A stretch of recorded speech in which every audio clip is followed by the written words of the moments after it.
another exciting program. We've had some terrific programs in the last couple of years, and this is another good program. And to introduce our next speaker, I want to have Maggie Crabtree introduce him. So here's Maggie. Hi again, everyone. I'm so pleased to be able to introduce to you Dr. Larry Cebula, who's the managing director of the research team for this Racial Covenants project. We've seen some news about this recently, and it is getting a lot of attention right now throughout the medias, because I think there's some really interesting information that's coming to light, and so this is your opportunity to be one of the first to really hear it from the source. Dr. Cebula is a public historian that is a professor of history from Eastern Washington University. He has also been the assistant digital archivist of the Washington State Archives and the Digital Archives. His publications include Plateau Indians and the Quest for Spiritual Power, and Nearby History, Exploring the Past Around You, 4th edition. He's also the editor of something that's very cool to play with called SpokaneHistorical.org. And if you're ever interested in taking a walking tour of Spokane, you can pop onto SpokaneHistorical.org, and there will be background information about different pieces of history in Spokane, and you can take yourself around Spokane and learn about the history of the buildings and the people and the places that are here. It's pretty remarkable. He's led that. He also leads and moderates a Facebook site, which is where I really started to converse with Larry, called Spokane History Researchers. And we are just a bunch of history nerds that talk to each other about different kinds of history we find. And of course, he moderates and makes sure that we source our materials. So the first time I got on there, I found some things in the attic, and I popped them up on the site. They were some pictures of some people building a railroad to the south of us. And immediately he said, please cite your source. And the attic?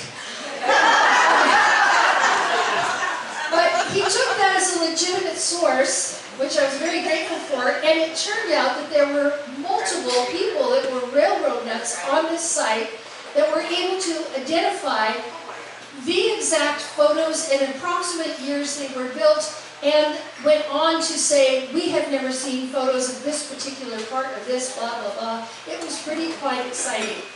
And we have an attic full of history, so we just keep finding things. I keep trying to give them to Larry, but he isn't taking any more. He said he was done. So we're very excited about having Larry and Renee both here. Larry also is an avid bicyclist and bikes all over the place. And we're also very grateful to have him give us his very important information about the racial covenants of this area and what he's found. So, Larry, welcome. Go Eagles.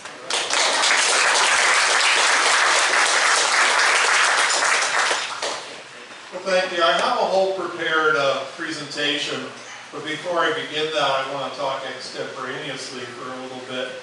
I'm also a graduate of Eastern Washington University, where I got my master's in, I believe it was 1990, but I think you'll appreciate sometimes it's a little hazy back then. But anyway, I decided to make a kind of a change in my life and get a graduate degree in history, and I went poking around to different Washington State institutions that had a master's degree, and I came to Eastern, and I met with some grad students there, and they said, it's a great program, and if you come here, you should work with Bill Youngs. And so that's exactly what I did. And so I studied with Bill Youngs. At that point, he was hiring a whole research team. The guy knows how to find money. And he was hiring a whole research team of students to help him research a book called The Bear in the Falls. There are only two great books of Spokane history. There's Timothy Egan's, there's many very good books, but there's two great ones. Timothy Egan's Breaking Blue and Bill Young's The Bear in the Falls. Now, unfortunately, Bill's not with us anymore. Oh, wait. Oh, he's right there. We enjoy giving each other a hard time. So a big hand for Bill Young tonight.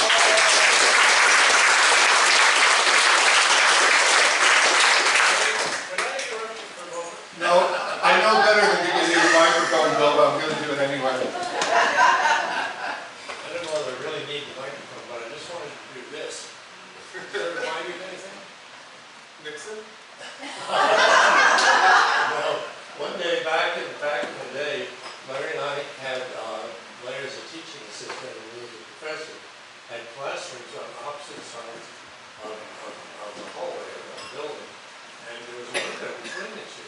And I was doing my job, talking about civil war or whatever, and there was this character on the other side doing this. This guy was trying to be serious.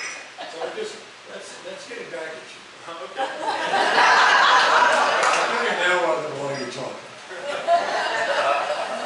A good try, Bill. Pretty good. Well, what I'm here tonight to talk about is racial covenants. And I'll define them in a little bit, and I'll show you the work we're doing. But with every history project, the big question is, well, so what? Is history a collection of trivia, or is it something meaningful that explains where we are? My students often come into class under the mistaken impression that history is simply what happened in the past. And what I tell them is, no, history is a conversation between the past and the present. Each generation has different questions of the past, because each generation is different. And when we ask those questions, we ask different questions, we get different answers. And so, what's the biggest story possible with racial covenants? So this presentation, I'm going to skip E actually. I originally created this for teachers. About what are racial covenants, how did we find them, what stories have we uncovered, and what's our next steps in the process. But first, let's step back and look at the big picture. Racial covenants are a legal form of one of the many tentacles of the octopus known as white supremacy. When I studied history in school, I think the dominant narrative of American history was one developed in the 1950s by what were called consensus historians. And the idea is sort of the tree of liberty. Originally only rich white men had liberty in the United States, and then poor white people got a little taste of it, and it spreads and it spreads and it spreads. And that is a true story. But it's not the whole story. Just as persistent as the tree of liberty is white supremacy in so many ways. And these racial covenants are just one example of them. Historians right now, the historical field is in a period, well, I think the whole country is in a period of racial reckoning and racial reconsideration. And of course, when there's reckoning and reconsideration, there's pushback. And I think a lot of us are very uncomfortable talking about, the reality, historical and present, of white supremacy. So let's get down to what I'm working on. What is a property covenant? I'm guessing a lot of you are homeowners here, but you may or may not have seen the covenants on your property, and there probably are covenants. Basically, as people began to move into cities in the late 1800s, people moved from their farms, where you could do pretty much any darn thing you wanted, because the neighbors, 160 acres over, into lots cheek and jowl by each other. And with properties, as neighborhoods were developed, they were often covenanted. And a covenant just means a set of rules for what you can do with a property. Unlike a bill of sale or something, a covenant is meant to go with the property. It's meant to be incredibly difficult, if not impossible, to remove and to restrict what you can do there. So a lot of property covenants, I didn't put anything together here, early property covenants were things like every house will be set back 40 feet from the street. Every house will have, be worth at least $4,000. No pigs or swine will be permitted in this neighborhood. No noxious odors, things like that. And the idea was, when people are moving in close together, when a property developer developed a neighborhood, to protect people's, the value of the property. Then in this area, about in the 1930s, we found one in the 1920s, developers began adding racial restrictions to who could and could not live in a property. And this, what you see in the background, is what's called a plat map. And when developers created a neighborhood, they would plat it, as you know, it's a verb. And create this plat map, divide it up into lots. And right on the plat map or on the back of it would be the covenants of what you could do, the no pigs or swine and so on. This is a neighborhood called Sunset Heights, quite appropriately, in Colfax, Pullman. No persons of any race other than the white or Caucasian race shall use or occupy any building or any lot, except that this covenant shall not prevent occupancy by domestic servants of a different race, domiciled with an owner or tenant. And that's very typical. The language varies. There are most of the covenants we find in eastern Washington are like this. They say only white people, using different kinds of language, Caucasian or something. My colleague, Jim Gregory, who's working on the west side of the state, found one in Seattle that said only members of the Aryan race may live here. And it was written in 1947, right after the Second World War. Other kinds of covenants we find instead list the people who may not live in the property. And we found ones that are very old-fashioned, sometimes bizarre racial language, no Occidentals, no members of the Malay race. I'm not even quite sure what that means. One of my students just last week found one that said, no Negroes, Japanese, Greeks, or similar people. I've never seen the Greek singled out before. So there's a legal history here. I won't go into it too much. But basically, there was always a question about the constitutionality of racial covenants. So in 1926, the Supreme Court in Corrigan versus Buckley said, actually, it is constitutional to write racial covenants. And that opens up the floodgates. Then in 1948, in Shelley versus Kramer, the Supreme Court changed its mind, as the Supreme Court does. I think we're all very aware of that right now. And said, actually, racial covenants are unenforceable. They didn't say you couldn't write them. They said they could not be legally enforced. And surprisingly, in my research, I discovered quite a few property developers in Spokane and eastern Washington continue to write racial covenants anyway. Because even if it's not legally enforceable, it sends a message, doesn't it? And you might get a new Supreme Court at some point. In 1968, the Fair Housing Act said it was illegal to write racial covenants, and that's the end of it. So basically, in Spokane, we're finding the 1930s, the 40s, to some extent the 50s are the big years. The most modern one we found was in Douglas County for East Wenatchee. It was in 1962. Now, these racial covenants, they're ruled unenforceable in 48. It's illegal to write them in 1968. And a lot of people simply forgot they were there. In recent years, there's been a real revival in interest in them. And I think it's a number of things. One is this sort of racial reassessment we're happening in America. But the other is the real estate industry. Anybody who's bought a house remembers that kind of tense moment when you put down your earnest money. Yes, I want to buy this house. Here's $10,000 and I don't get it back if I change my mind. The only way you can get your earnest money back is if you have, due cause for changing your mind. You find the basement's full of rats or whatever. Starting about 5 or 8 years ago, some property buyers started trying to back out of property deals saying, whoa, we discovered there's a racial covenant on this property. We don't want it. And the real estate agents are saying, well, those aren't enforceable anymore. That's not a good reason to get your earnest money back. And the buyers were there, do you really want to go to court over this? Is this the fight you want to have? So it led to a nationwide panic of the real estate industry. So in Washington, so it's all over the country, but especially in, let me stick to my slides. But Washington State is a leader in this. So here's a series of headlines from around the country about these racial covenants.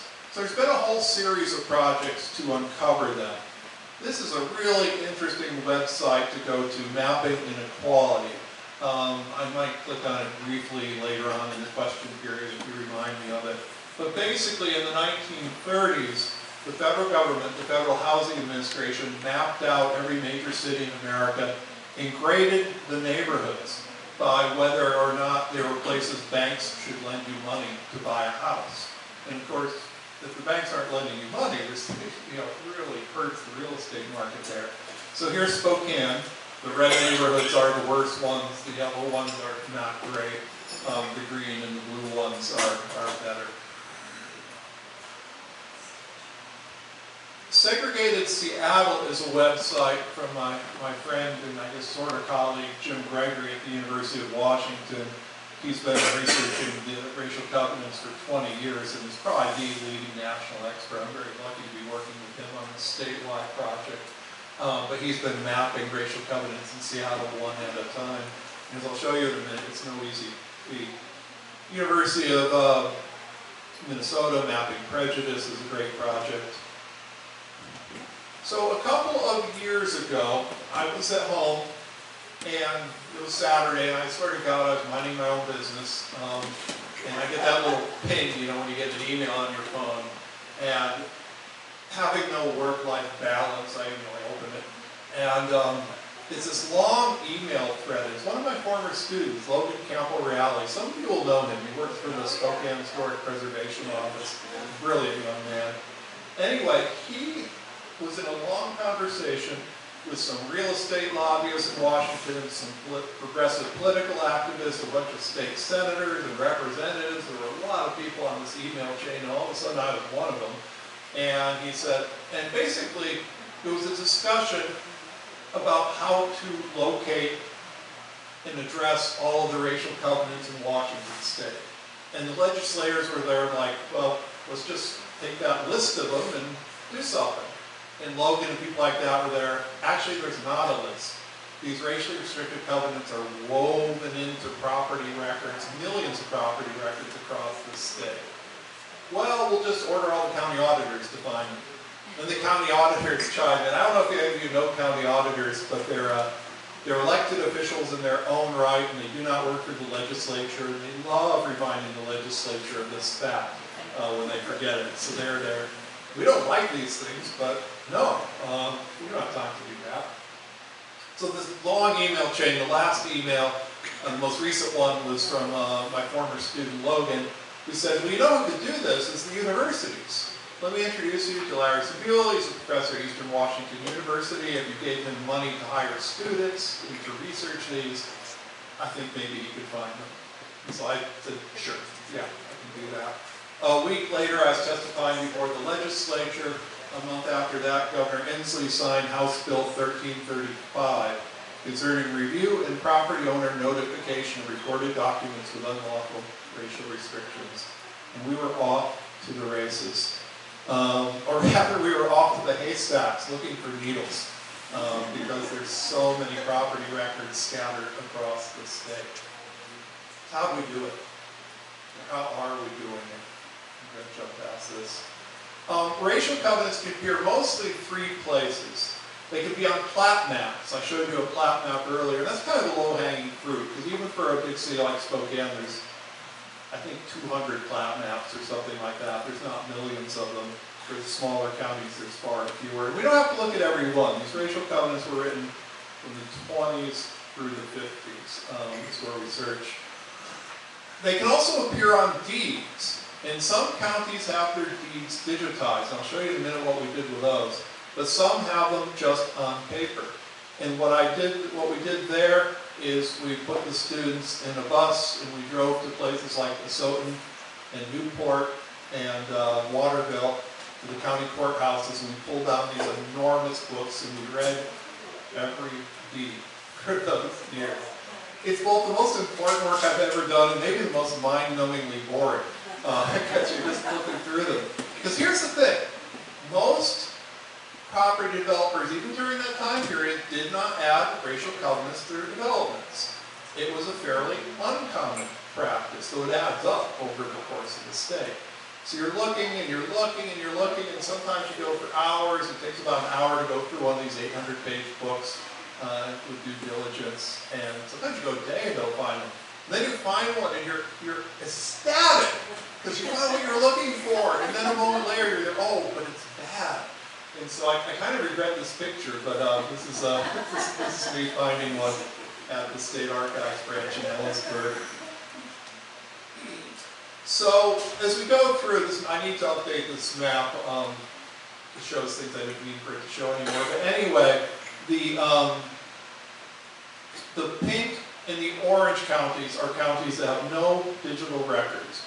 We had to go there and flip the books. Sometimes they had placed their historical deed records with a state archives branch, and we could just go to Cheney or Ellisburg to look at them. Sometimes we went to Walla Walla or something like that. What about the ones that do have digital records?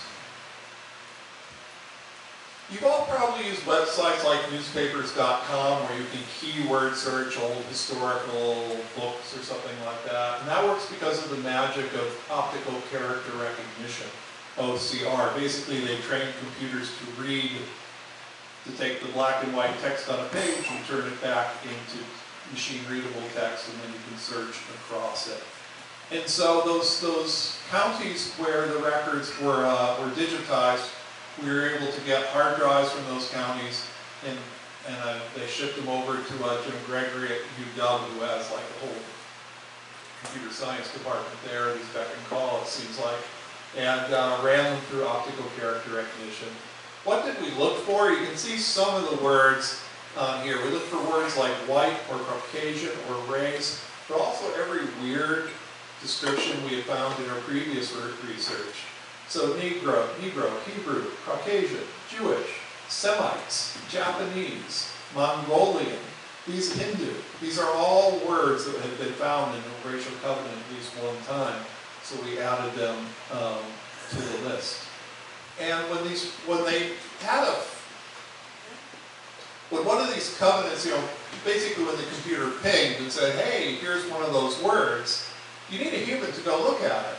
Because sometimes it's a racial covenant, and sometimes it's just the use of one of those words in some other kind of document mixed up. So we have to have actual humans do it.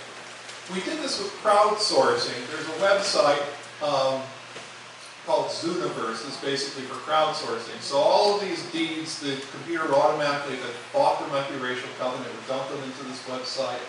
And volunteers, at one point we had over 1,000 volunteers, would go to the website and read the thing.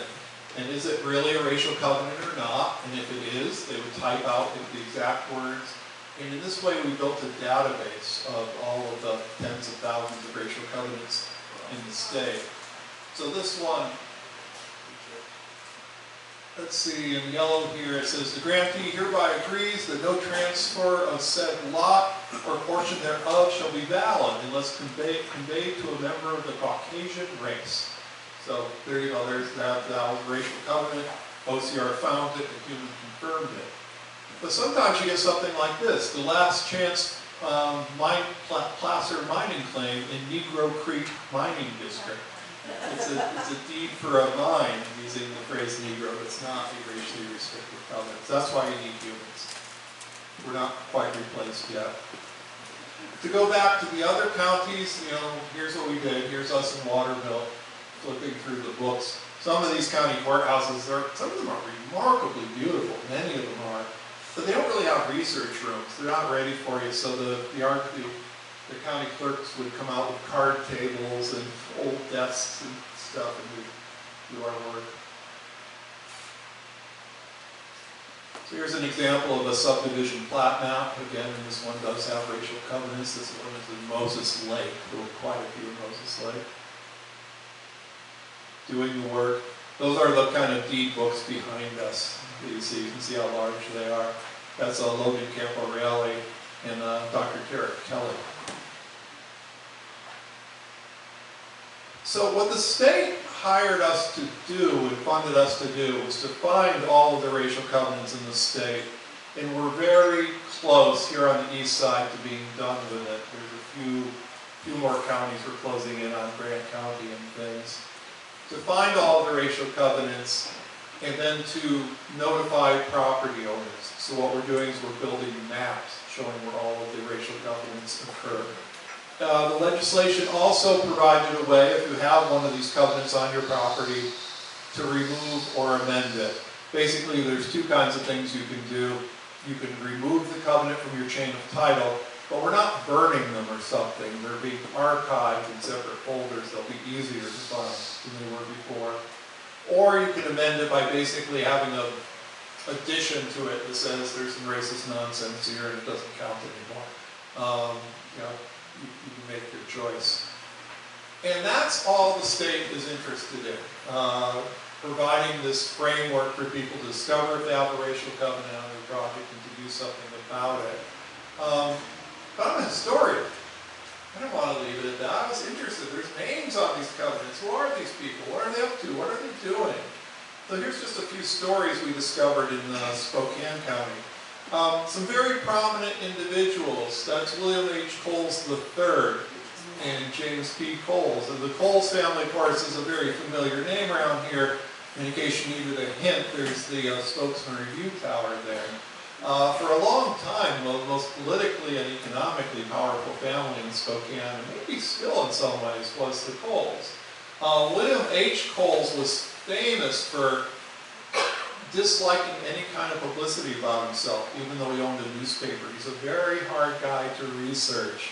But I'll tell you where you can find his name a lot is on racial covenants. He was a property developer. The Coles family still owns a lot of property, but he developed neighborhoods around Comstock Park and out by 7 Mile in particular.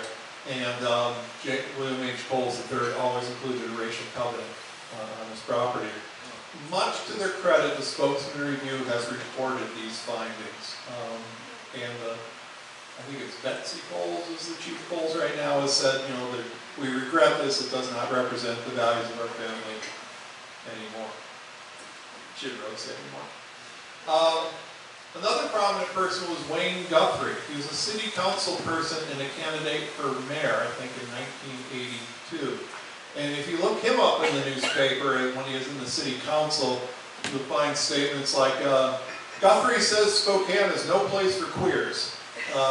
Gay people should leave, and things like that. It's just an awful man. He's also a property developer. He also included racial covenants. A lot of the properties he developed were more out towards the valley or in Spokane Valley back when it was, of course, some of it was part of Spokane. So 1982, he runs for mayor, but you probably never heard of Mayor Guthrie because he didn't win. Who beat him? 1982? There we go. Isn't that beautiful? So yeah, that was the end of Guthrie. Whitworth University. During the Second World War, Whitworth University was anticipating that when the war was over, there'd be a lot of people coming to college. They needed to develop some more property. So they created they bought some property and platted a neighborhood there and included a racial covenant as part of it. This new neighborhood was supposed to be for student and faculty housing afterwards. It's really hard to understand this one because the other thing Whitworth University was doing during World War II was increasing its enrollment of Japanese students to help prevent them from being interned and sent to the internment camps. And Whitworth is rightfully very proud of that. At the same time, in any institution, sometimes the right hand doesn't know what the left is doing. When we discovered this, I thought, well, let's not ambush Whitworth with this. I've got friends who teach there. So I sent an email to the president of Whitworth, who responded in exactly the right way. He put together a committee to look into this, and they put on a public event to talk about it, kind of admitting their guilt. And he said, and they invited me and Logan to speak at it. But he opened it up with, the President Whitworth opened up with a long prayer, and he said, we failed our Christian morality and obligations when we did this. And I think they're funding some scholarships and stuff as part of it. So taking very seriously the past and trying to make amends. Unlike Airway Heights. It turns out Airway Heights, of course, was founded, in a much later period than any other town in eastern Washington. It was, it was incorporated basically around the airport after World War II. And the entire initial plat maps for Airway Heights included a racial covenant. And the developer who did this, at least I haven't checked lately, was recognized on the website of the city of Airway Heights as the glorious founder of Airway Heights, with no mention of the racial covenants. So I emailed the mayor of Airway Heights as I had the President Whitworth and said, hey, we found this thing, you might want to get in front of it. Crickets. On the other hand, maybe it's in a spam folder. So the other thing, I began saying, an important historical question is always, so what? So what? Okay, here's a bad thing that happened in the past, and then it was made illegal in 1968. And what are you whining about it for? let's move on. I want to say this redlining, this confining some people to certain areas of the town and letting those become run down has a very long shadow. Some of you can probably read this, but even those of you who can't, you can probably guess what this is a map of. It's tree canopy. And you see it, it's just as you think, the darker green areas have the most tree canopy. So you see the famously tree-lined South Hill has lots of it, Brown's Addition, and then less and less in other parts of the city. Well, guess what tree canopy in 2024 maps to? Is the racial covenant. The areas that were blue or green where minorities were not allowed still to this day have more trees.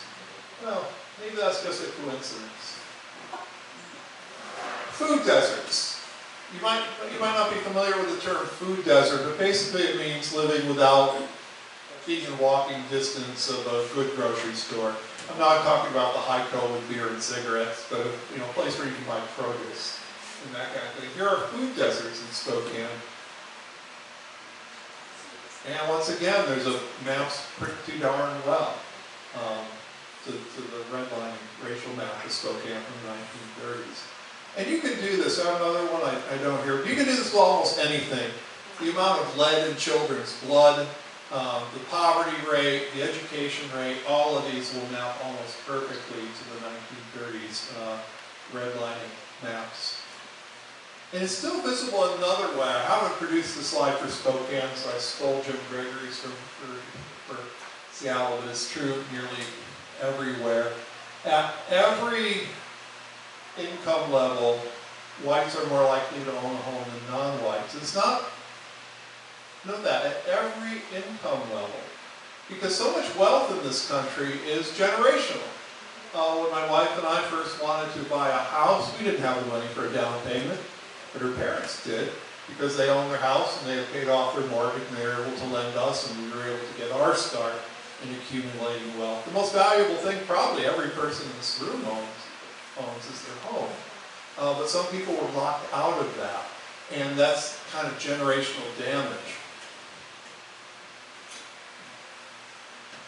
So some of my findings so far are findings. This is a team in Eastern Washington. Racial restrictive covenants are found in nearly every corner of our state, but not absolutely every one. We found 7 thinly populated rural counties with no covenants: Columbia, Ferry, Garfield, Klickitat, Lincoln, Okanagan, Pend Oreille. And if you think about the years when these things were popular, the 1930s, what's going on then? The Great Depression. It's not a lot of housing tracts being created. 1940s, World War II, 1950s. Anybody moving to Pend Oreille in the 1950s? Yeah, not so much. These are counties that were experiencing very significant population loss during this period. Racial covenants were nearly always created when a neighborhood was platted and created. And so if nobody's platting out neighborhoods in that period, you don't get any. Spokane County has at least 7,000 homes with racial covenants. And we're in the final stage of our mapping. I was hoping to show it here tonight. This is going to be the grand thing of our interactive map. But within a week or two, you'll see news stories about it. We're going to have a website up. You're going to be able to type in the address of a house and see if there's a racial covenant or not, and look at the house. You'll be able to type in any address in Spokane County. And then we're going to roll those out for the other 20 counties of Eastern Washington. But I can tell you right now, there's about 7,500 homes with racial covenants. We're pretty sure on that number. They were never standard practice. People will say, well, that's just how it was back then. Everybody did that. Most developers didn't do it. Some did. And often they're the most prominent people in the community, but we can forget that. What else has come out of this? Well, last year, House Bill 1474 was founded. Just step back a moment. People talk about segregation. Sort of legal scholars talk about things that are de jure and de facto. And things that are de facto are things that just happen. Maybe black people all lived in one neighborhood because they liked it that way, and white people all lived in one neighborhood because they liked it that way. Government wasn't involved. It was de facto. De jure means things that happen by the force of law. And of course, when a neighborhood is covenanted and is recorded by the county clerk and is enforceable by law, the government is having a hand in this. So what should the government do about it? I showed you those long-term effects. House Bill 1474 implemented a $100 document recording fee on real estate transactions in Washington State. So if you're buying a house, what's the median price of a house in Spokane now? Like $450,000. Now it'll cost $450,100 because of that recording fee. But that adds up with all the real estate. So it's going to be about $100 million a year, and maybe a lot more than that. And that money is going to go for down payment assistance from groups that have been locked out of home ownership because of these covenants. Here's the word we're not supposed to use in public about this, those of us who supported it, and I testified in favor of this. It's reparations. It's reparations for the past misdeeds of government.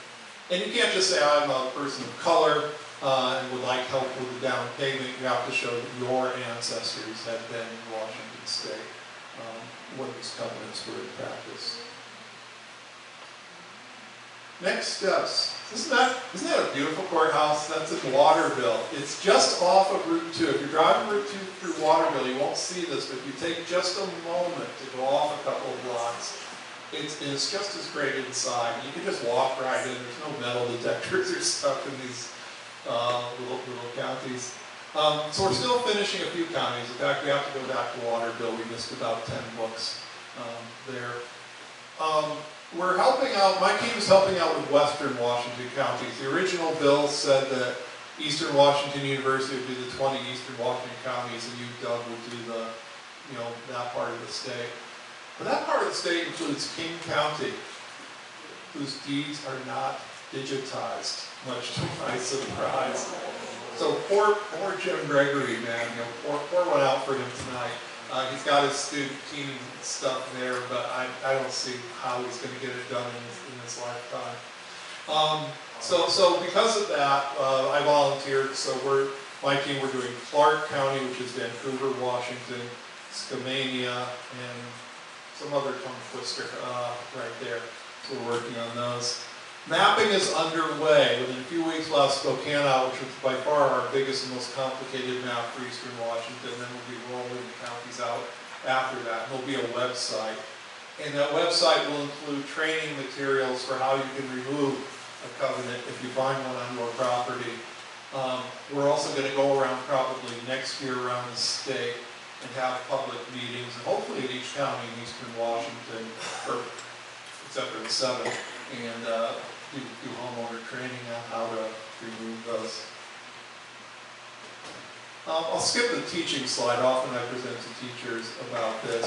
If you're interested in this kind of thing, the best book to read is The Color of Law by Richard Rothstein. Just a superb book about housing discrimination in America, its history, and how it was often enforced by law. I'll skip the, let me go ahead and do this video. This is just a short video, it's like 6 minutes. It's done by a local group. Based on our research, though, they did not credit us. That's okay. It's important. No race or nationality, other than the white race, shall use or occupy any building on any lot. This is actual language written to a housing covenant. You might assume it came from a southern state prior to the civil rights era. but it actually came from the Comstock Park neighborhood, right here in Spokane. Though no longer legally binding since 1948, some of these covenants remain on real estate deeds today, perhaps in your neighborhood. According to the U.S. Census Bureau, an estimated 89% of Spokane County's population is white, 3% are Asian, Hawaiian, or Pacific Islander, 2% are Black or African American, and 1.8% are American Indian or Alaskan Native. 4% identify as two or more races, and 5.7% as Hispanic or Latino. How did this come to be? The history of systemic discrimination in Spokane goes back to the 1800s. As more European American settlers expand west and inhabit the area that became known as Spokane, tension and conflict over land began between the settlers and ancestors of regional tribes. Eventually, federal Indian removal policies violently relocated Spokane's original inhabitants to reservations. Today, Native Americans are less than 2% of Spokane's population. The expansion west also brought the mining, timber, and railroad industries, which began to hire cheap labor from China beginning in the mid-1800s. But with pushback from the local white labor force and the enactment of the Chinese Exclusion Act of 1882, Chinese residency in Spokane dwindled. Japanese immigrants started arriving in the 1890s, also drawn to the labor opportunities of the railroad. But in 1921, Washington State passed the Alien Land Law, barring Asians from owning land. After that, the number of Japanese families in Spokane gradually declined. African Americans began migrating to Spokane in the late 1800s. When the Great Northern Railroad brought black workers to live in Hilliard, white workers would not let them disembark. But other African American families followed, while genocide, forced displacement, industry, and immigration policy largely dictated who lived in Spokane in the 1800s and early 1900s. By the late 1930s, a new federal policy firmly delineated the racial makeup of Spokane's neighborhoods. The Homeowners Loan Corporation graded neighborhoods into 4 categories, based on perceived stability and credit risk. White homogeneous neighborhoods were rated more stable and marked green, while neighborhoods with minority occupants were marked on maps in red and considered high risk for mortgage lenders. This was called redlining. To preserve the ratings of the green category white neighborhoods, restrictive covenants were included in real estate deeds and real estate agents were prohibited from integrating neighborhoods. Although restrictive covenants were outlawed in 1948, throughout the 1950s and 1960s, many African Americans were still unable to purchase property outside of red line areas or secure home loans due to real estate association rules and lender refusal to make mortgage loans in black neighborhoods due to redlining. In 1951, the Spokane Brotherhood of the Sleeping Car Porters and the local chapter of the NAACP protested against local realtor segregation practices. And in the 1950s, prominent African American Spokane attorney Carl Maxey debated the president of the Washington Association of Realtors 4 times on the issue of housing segregation. In 1968, the Federal Fair Housing Act was passed, making it unlawful to refuse to sell, rent, or negotiate with any person because of a person's inclusion in a protected class of race, color, national origin, or religion. While the Fair Housing Act outlawed housing discrimination, including redlining, steering, and restrictive covenants, residual residential housing patterns and racial disparities from these practices persist, and results of those policies are still evident in residential housing patterns. Here's a map showing where most of the African American population lived in the 1960s. Here's a recent map that shows that the East Central neighborhood of Spokane is still the most non-white populated area of Spokane. Despite Spokane's relatively low population of people of color, there are large concentrations of African Americans and Asians within several apartment complexes and neighborhoods historically identified with people of color. Discrimination across housing, education, employment, and access to credit limit ability to increase intergenerational wealth. African Americans are only 2% of the Spokane population, but are overly represented in federal housing programs, including 8.6% of Section 8 voucher holders and 5% of residents in project housing. And mortgage lending data shows that people of color in Spokane usually have lower home ownership rates and higher mortgage loan denial rates compared to whites. Recipients of federal funds, such as Spokane and Spokane County, are required to affirmatively further fair housing by identifying impediments to fair housing choice in their communities and strategizing to eliminate those barriers. As Spokane's landscape continues to grow, knowing how we got here should help inform our future decision-making. Communities must use a racial justice equity lens when looking at siting, development, funding, and zoning of future housing and housing services.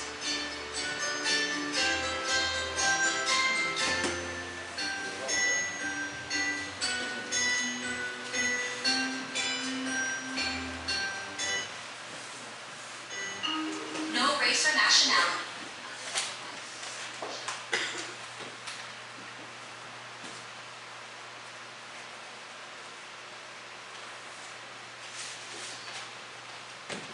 Well, I hope to show the interactive map tonight, but here's where the covenants are in Spokane. If you live in an older neighborhood before the 1930s, there's almost certainly not a covenant on your house. People could add them to an individual house later, and we certainly have found some of those in Spokane, but fewer than 100. Mostly, as you kind of see by how the map works, it's neighborhoods at the time they were platted. And within a week or two, a lot of people are wanting to find out if they like there. So I think that's my presentation. I have some like teaching resources and things like that. I could share a link to this to Maggie, and she could send it out by email if anyone's interested. But that's it for me. Do you have any questions? I have one.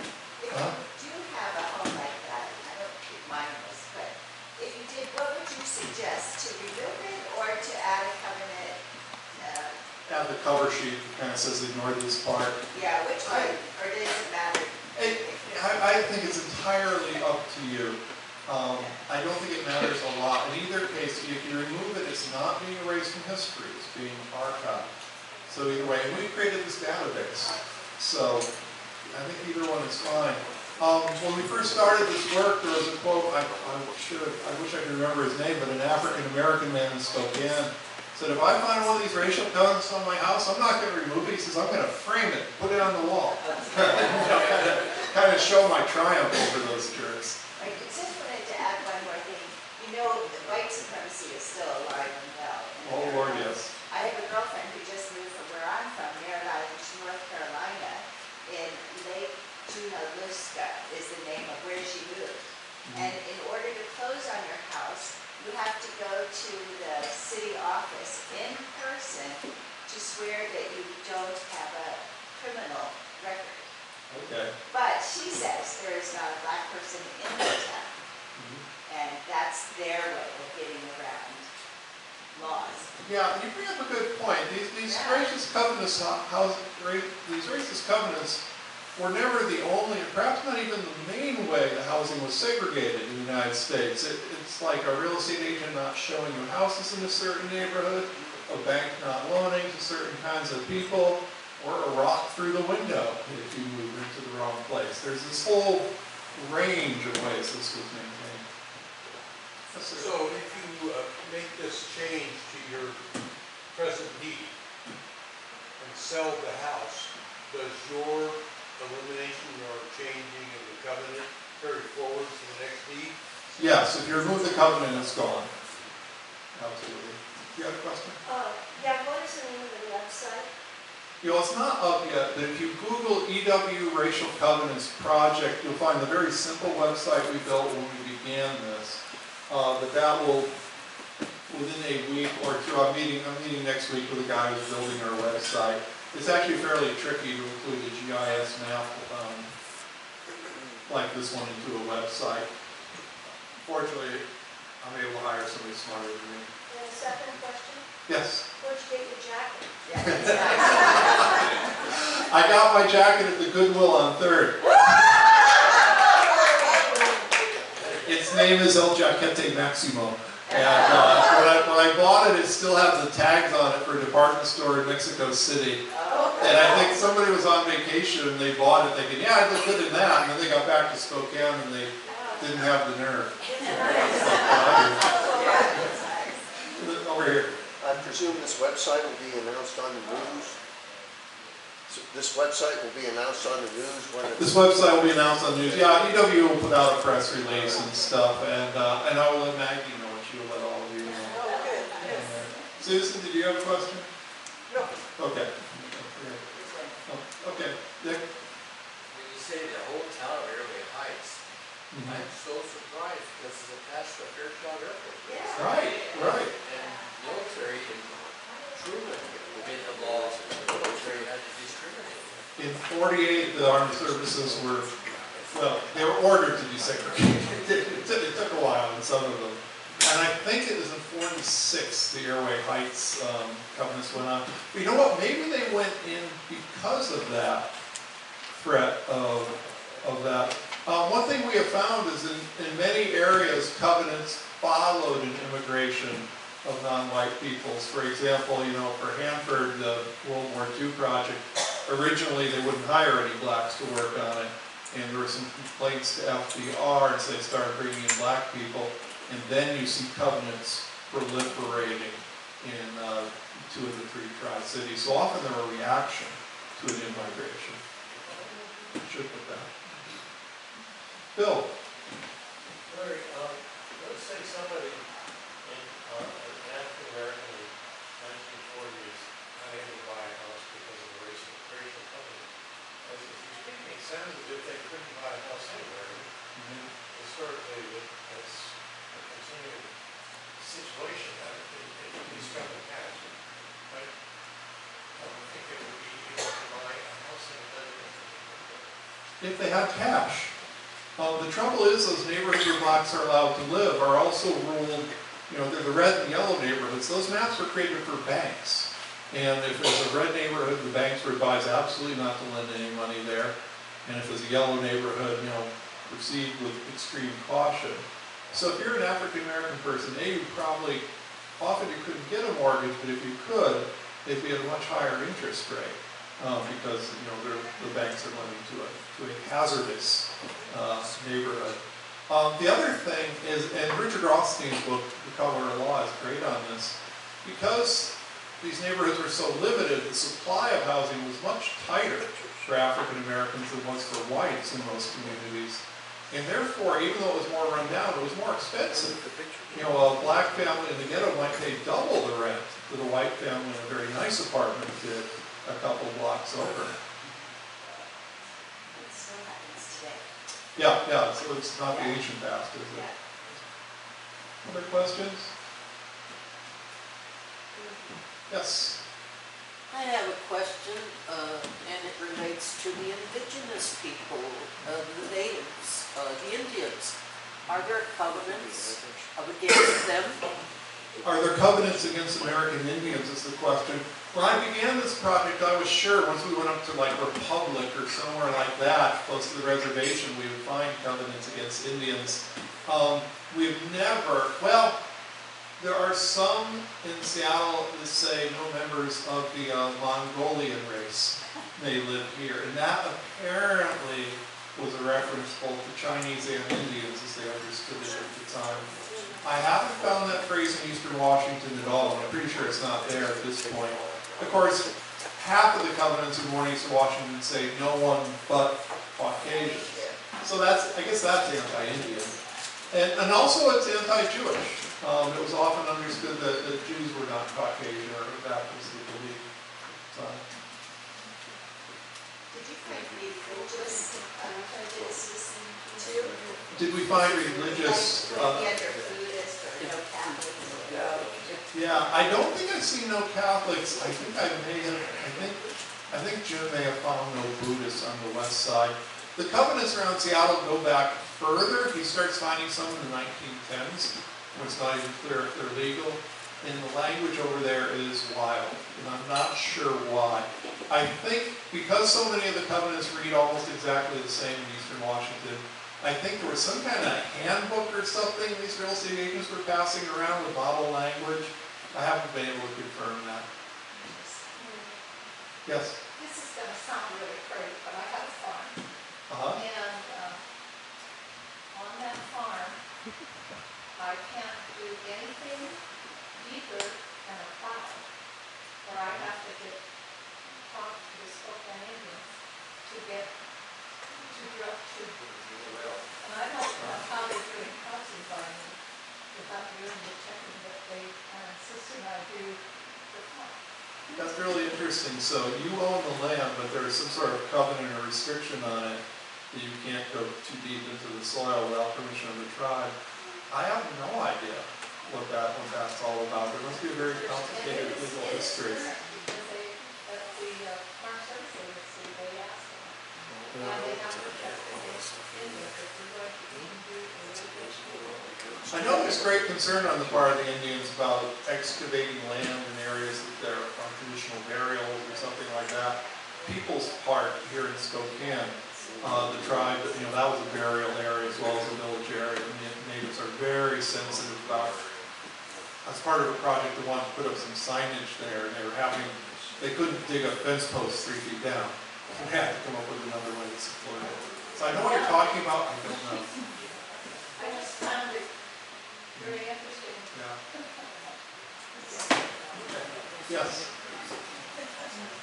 I've always wondered if the Japanese, what was the internment camps, did they get their homes back after the war or? The Japanese get their homes back after internment. I don't know a lot about that, but I think some did and mostly they didn't.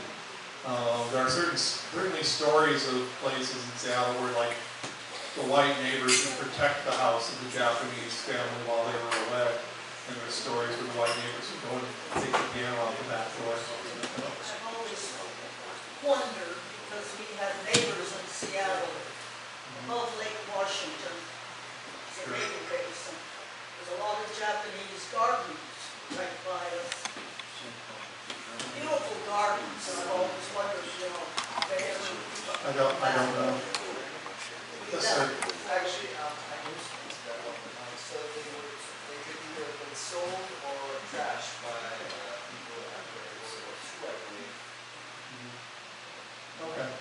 Because they could actually. In the back. I've actually done a lot of research on this. Most of that property was bought for pennies on the dollar. Okay. They never got it back. Most of the intern Japanese property was bought for pennies on the dollar. You said. By their neighbors. Yeah, okay, that makes all the sense in the world. Okay, well, I'll stick around if anybody else wants to talk about this, but thank you so much for letting me talk.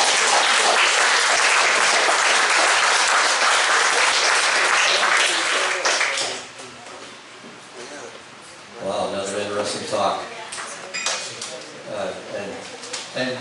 Current too, I think I saw an article just recently in the paper about this racial discrimination. So Larry, before you sit down, we have a prize for you. So, as a non-member of Westerners, we wanted to give you a couple copies of our Pacific Northwestern. And you get 2 copies of this a year for your membership. And one of the most recent ones was written by Jake, and yours on Mullen Road. So your membership provides you semi-annually with the Pacific Northwestern. And the Pacific Northwestern should be very proud of our editorial committee, who is Dwayne, and Lynn, and Jeff Sims, and Dean Ladd are doing exceptional work. And Dean Kiefer, well, thank you. wrong Dean. Exceptional work, and you should know that our Pacific Northwestern is sent to libraries like Yale, Princeton, to name 2 that I come off the top of my head. So it's something you should be really proud of. And I just grabbed a couple here to give you one, an old one, one a new one. The new one is Jane Timothy Silcott, Her Importance in Finding Gold and the Beginning of Idaho. And the older one I picked is an MD exhumed dry farming, and it's written in 1981. So you got a sample of it. Yeah. So thank you. We really appreciate you being here and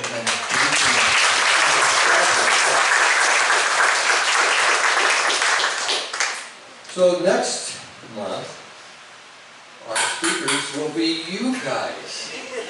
We need all of you to come forward with the artifacts that you've got in your home that could be of fascinating interest. And I can tell you, since it's your story and it's not our story, it makes it interesting. Because your story we don't know. So bring something from your story and we'll be fascinated to learn about it. But we need your support. We need you to come forward with those, like her spittoon. Or Shirley Dial had brought her grandfather's rooster bedding paraphernalia, which is like, wow, that was some fascinating stuff to see. So, we need you to participate. And what's that? July. And the July 11th one, that's our event. And we get it cheaper if we have 50 of us show up. Right. And we want 50 of you to show up. This is quite a night. We're going to have a tour of the Ricky grounds. And we also get a concert, and we get a couple glasses of wine with this, and it's going to be just a tremendous event. And it's our historical event coming up. And to drink the wine, you got to be 21, but to be on the tour, you do not have to be 21. So we want you to participate in that, but you need to send in your envelope or sign up through by being here, pay through here. And we need you to support it. And then in August, we'll need your support to come to our picnic, which we at Ann Fackenthal. And Ann is leaving early so she gets home before dark. She's having trouble with her vision at night. So she's leaving earlier. She's not here right now. So, with that in mind, if there's no last minute thing, I want to say thank you very much for coming tonight and supporting us.